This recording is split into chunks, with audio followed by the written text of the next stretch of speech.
Passport na nawala ba ang malaking problema mo ngayon? Isang sakit sa ulo ito na hindi alam ng marami. Akala ng iba ay madali lang kumuha ng bago sa DFA. Diyan sila nagkakamali kaya napapahiya sa counter. Kung valid pa ang nawalang passport ay mas mahirap ang proseso. Kailangan mo agad ng police report na naka-English format.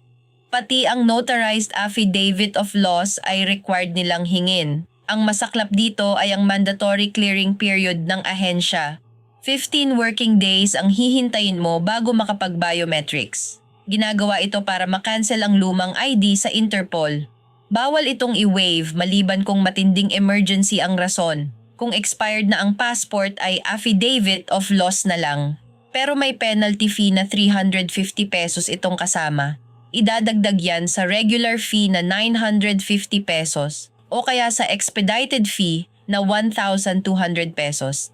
Dalhin din ang original PSA birth certificate mong hawak. Pati ang iyong valid government ID ay dapat dala mo rin. Sino kaya sa mga tropa mo ang burara sa legal documents? Baka kailangan nilang malaman ang hassle na proseso.